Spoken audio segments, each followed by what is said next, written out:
आइए ज्योतिर्मय जग एक नए स्थान को आपके सम्मुख प्रकाश में ला रहा है। आप उसका दर्शक बने, इसके लिए वह आपके सम्मुख स्वागतार्थ नतमस्तक है। श्रृंखला के निरंतर प्रयत्न के भागी बने, उसकी महज इतनी शिक्षा है। न धन की भूख है, न शोहरत की कामना। 2500 साल से अधिक के प्रयत्न का अनुभव आप तक पहुंच सके, यही हमारी संतुष्टि है। आज हम आपको जो कंटेंट दे रहे हैं उसका शीर्षक है अहीर की पूजा बैजनाथ धाम में। सावन में अहीरों के घर पानी भरने से क्यों मिलता है कांवड़ यात्रा का फल? सबसे पहले हम बैजनाथ धाम का शिव अहीरों के परस्पर संबंध को दिखाएंगे। इतिहासकारों का मानना है कि बैजनाथ मंदिर का निर्माण नागवंशी राजा पूरनमल ने कराया था। नागवंश व यादव वंश एक ही है। यादव वंशी पांडव भीमसेन के नाना नागवंशी थे। यह एक जीवंत प्रमाण है। भीमसेन यादव वंश के थे। यह महाभारत में एक जीवंत प्रमाण है। बैजनाथ धाम में जिस छद्मवेशी शिव की पूजा होती है वे भी नागवंश को गले लगाते हैं और चंद्रवंश को, जो जदुवंश का ही रूप है, चंद्रमा के रूप में सिरोधार्य करते हैं। बैजनाथ धाम में शिव का दुग्धाभिषेक अहीरों की संस्कृति का प्रतीक है। छद्मवेशी शिव भारतवर्ष के संस्थापक, भारत के पिता ऋषभदेव, जैन धर्म के संस्थापक जिन्हें आदिनाथ एवं कृषि एवं पशुपालन की शुरुआत कराई थी, ऐसा भी कहा जाता है, उसके तद्भव रूप हैं। प्रथम जैन मुनि ऋषभदेव शिव के तत्सम रूप हैं। दोनों के प्रतीक वृषभ हैं, बैल हैं, जिसे व्यंजित रूप में उनके कुल परंपरा नंद वंश के कारण नंदी कहा जाता है। जदुवंश और शिव के जलाभिषेक के संबंध में बताने के बाद अब पौराणिक कथाओं के अनुसार देखें या इस परंपरा को समझने की कोशिश करेंगे। संक्षेप में एक पौराणिक कथा के अनुसार शिव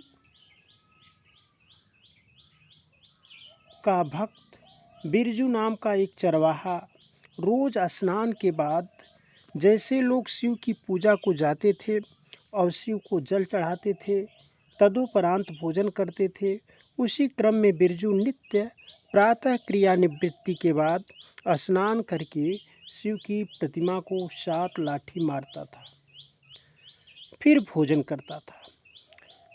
एक दिन वह भूल गया, किंतु देर से ही सही, याद आते ही वह शिवालय की ओर दौड़ पड़ा। इस बीच शिव भोले बिरजू के न आने से सशंकित व व्यग्र थे। जैसे ही बिरजू शिवालय पहुंचकर शिवलिंग को लाठियों से पीटना शुरू किया, भगवान भोलेनाथ प्रकट हुए और बिरजू ब्रजनाथ से बोले, मैं तुम्हारी अटूट भक्ति और निष्ठा से प्रसन्न हूँ। तुम्हें आशीर्वाद देता हूँ कि अब यहाँ मेरे साथ तुम्हारी भी पूजा होगी। तभी से बैजनाथ की पूजन परंपरा चली आ रही है। लेकिन इस कथा में संभावना की तलाश करें तो कथा कुछ दूसरी ही नजर आती है। ब्रजनाथ उर्फ बिरजू चरवाहा ग्वाला था, जो जाति यादव कुल से संबंध रखती है। यादव वंश की प्राचीनतम परंपरा वैदिक धर्म से पहले श्रमण व जैन धर्म से प्रारंभ होती है। सत्य और अहिंसा जिसके आरंभिक और अनिवार्य सिद्धांत हैं, जो बिरजू में नैसर्गिक रूप से थी। वह पाखंड और झूठ का विरोधी था, समझदार था।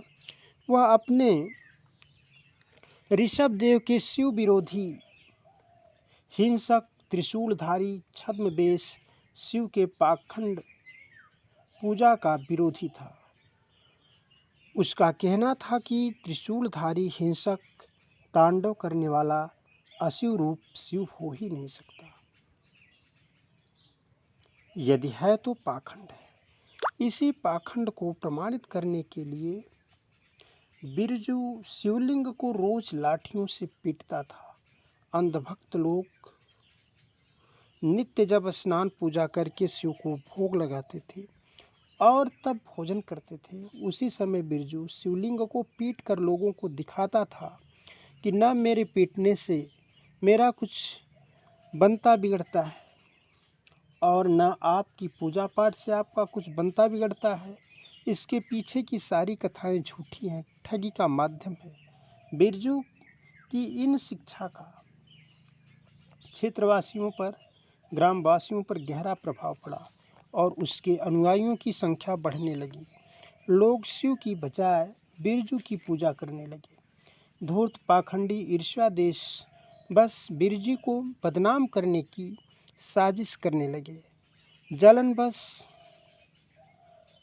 श्री कृष्ण के ब्रजनाथ नाम पर आधारित नाम बिरजूनाथ से उसे जातीय किंवदंती के नाम पर बैजूनाथ उर्फ बैजनाथ कहने लगे। का अर्थ कोश होता है।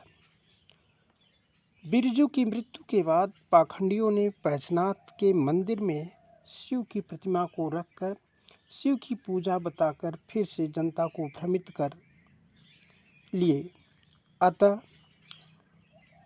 अब तक जो बैजनाथ पाखंड विरोधी था, फिर से पाखंडियों का सहयोगी बन गया, पाखंड पोषक बन गया, जो अपने कुल के दूध को अपने बच्चों के पीने के लिए शिव पर चढ़ाने का विरोधी था, आज खुद यादवों की पूजा में दूध से नहा रहा है।